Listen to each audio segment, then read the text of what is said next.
Bom dia. Uma pergunta que sempre é feita é: quem primeiro esteve no Brasil? Foi mesmo Cabral? Bom, essa é uma longa discussão.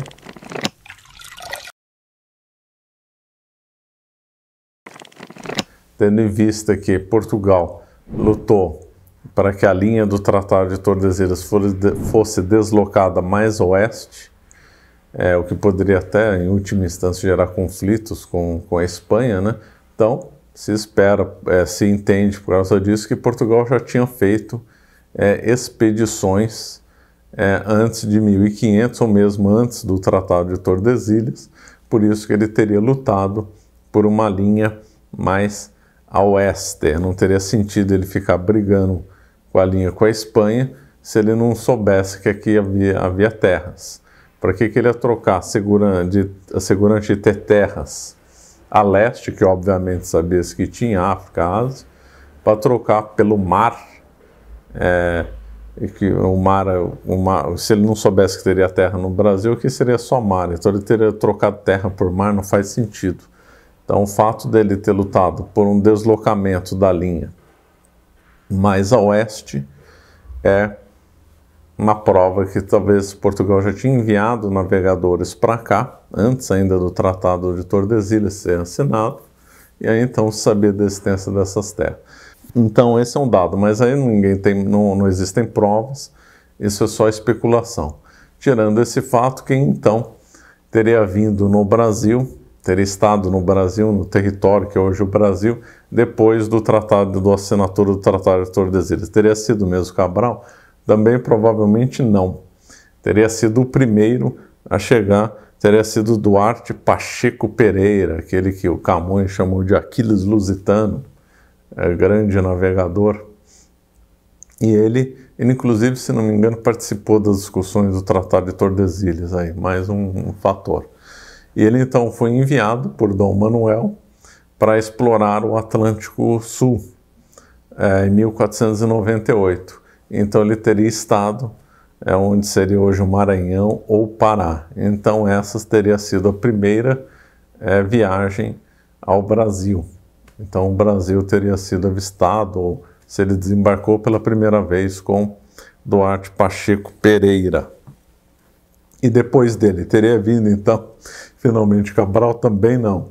Teve a viagem de dois espanhóis, o Vicente Pinzón, que participou do descobrimento da América com Colombo, né? Se não me engano, ele era o piloto da Nauninha, então ele já tinha experiência, navegação, sabia que existia terras aqui.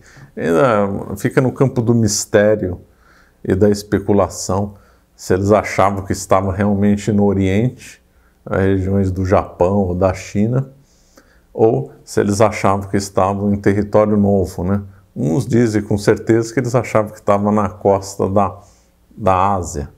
Outros dizem que não, por causa da presença de vários mapas que eu já comentei, né, em outros momentos, que sabiam-se da existência da linha oeste da Irlanda e que então poderiam achar que haveriam ilhas.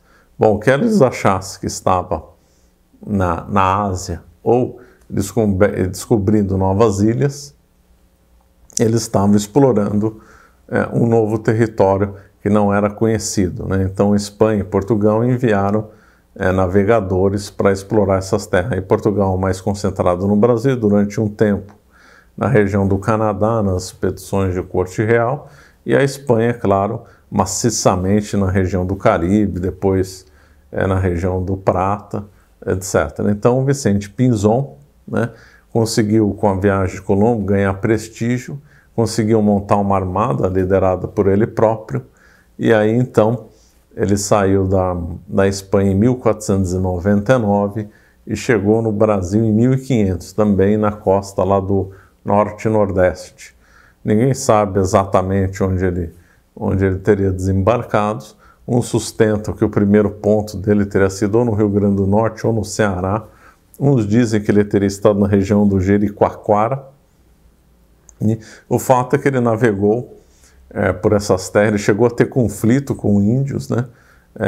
Inclusive homens dele foram mortos pelos índios. Ele acabou também capturando índios e levando para a Espanha, o que era ilegal na época, né? Capturar índios e levar como escravo, era ilegal, mas ele acabou fazendo isso. Então ele andou pelo litoral brasileiro, chegou a colocar uma cruz com os emblemas da Espanha, justamente se acha que foi na costa do Ceará, uns dizem que teria sido em Jericoacoara, e aí ele relatou um fato muito curioso, né, que prova que ele esteve nesse local, que foi justamente a pororoca, né? Então ele viu o fenômeno da pororoca na foz do rio Amazonas. O rio Amazonas, então, deságua com violência no Atlântico, gerando o fenômeno da pororoca, que é o encontro entre água salgada e água doce, gerando ondas de mais de 2 metros. E foram essas ondas que ele enfrentou e ficou impressionado com a força da água doce e com o tamanho, né, do rio Amazonas, que ele batizou de Santa Maria de la Mar Dulce. Ele achou que aquilo era um mar de água doce, de tão gigantesco que era. Então ele foi o primeiro homem pelo menos, né, pelo registro, a entrar no rio Amazonas. Ele deve ter navegado dentro do Amazonas por uns 300 quilômetros contra a correnteza no rio. Como lá é mata fechada, índios hostis, foi tudo muito difícil, a expedição do Pinzon. Mas aí, depois de avançar bastante pelo rio, ele resolveu contornar e aí foi embora. Então o Pinzon, ele saiu de 1499, chegou no litoral brasileiro em janeiro de 1500, alguns meses antes de Cabral e uns 2 meses depois de Duarte Pacheco, que teve mais ou menos na mesma região, mas Duarte Pacheco não entrou no Amazonas.